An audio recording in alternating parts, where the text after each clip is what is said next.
Assalamu alaikum students, how are you all? Okay, this is the lecture about the science subject related to the chapter number 2. Chapter number 2 the cell division. The basic definition of cell division, in which the parent cell divides into two daughter cells. Cell division process वो होता है जिसमें parent cell divide करके mother cell divide करके two daughter cells बनाता है. That is the main definition of cell division और the common definition of cell division.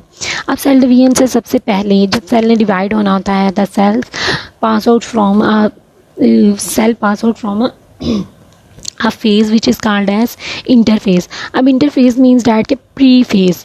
अब डिवीजन से पहले जो सेल है वो खुद को कैसे अब प्री फेज से पास आउट करेगा.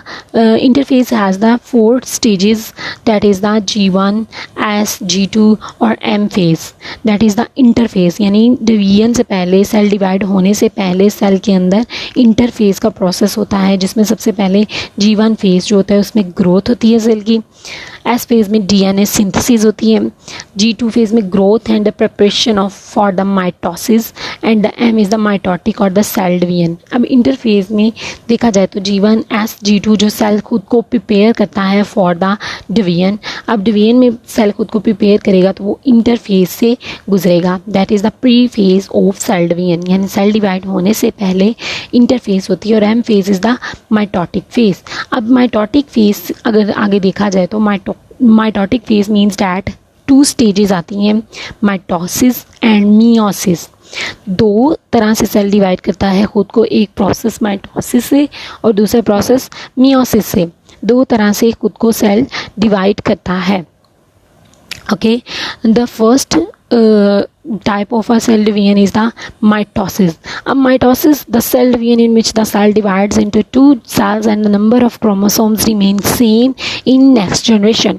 About the chromosomes मैं आपको बाद में बताती हूँ कि chromosomes क्या होते हैं. बेसिकली ये न्यूक्लियस के अंदर प्रेजेंट होते हैं, सेल के न्यूक्लियस के अंदर. अब स्टेजेस ऑफ माइटोसिस क्या हैं? Stages of mitosis means that कि माइटोसिस किन प्रोसेस से होती है.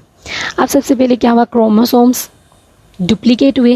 रेप्लिकेट हुए means that, duplicate means that कि वो अपने जैसी ही एक कॉपी तैयार करते हैं क्रोमोसोम्स.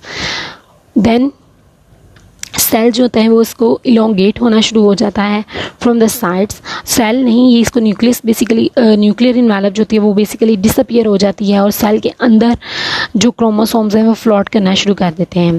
थ्रेड लाइक स्ट्रक्चर्स होते हैं वो क्रोमोसोम्स को सेपरेट आउट करने में हेल्प आउट करते हैं. That is the mitosis process. उसके बाद क्या होता है, 2 डिप्लॉयड सेल्स बन जाते हैं. 2 डिप्लॉयड सेल्स मीन्स डैट के हर एक के पास फिर से 2 क्रोमोसोम्स आ जाते हैं. आपने इधर देखा कि 2 क्रोमेटिड्स थे. 2 क्रोमेटिड्स मीन्स डैट के 2 क्रोमोसोम्स ही थे.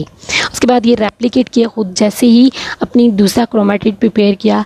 देन वो सेपरेशन हुई और देन वो जैसे प्री सेल में 2 क्रोमेटिड्स थे, नेक्स्ट सेल में भी 2 ही क्रोमोसोम्स थे या क्रोमेटिड्स थे. मीन्स डैट के the same number of chromosomes, the number of chromosomes remain same in the next generation or the next cell. ये प्रोसेस था माइटोसिस का जिसमें बनते हैं डिप्लॉयड सेल्स. अब diploid cells means that the number of chromosomes is 2n. यानी number of chromosomes double ही रहता है, हाफ नहीं होता. ये जब माइटोसिस के दौरान जो सेल्स ओरिजिनेट होते हैं. उसके बाद प्रोसेस है meiosis. The meiosis process, the division in which the number of chromosomes reduce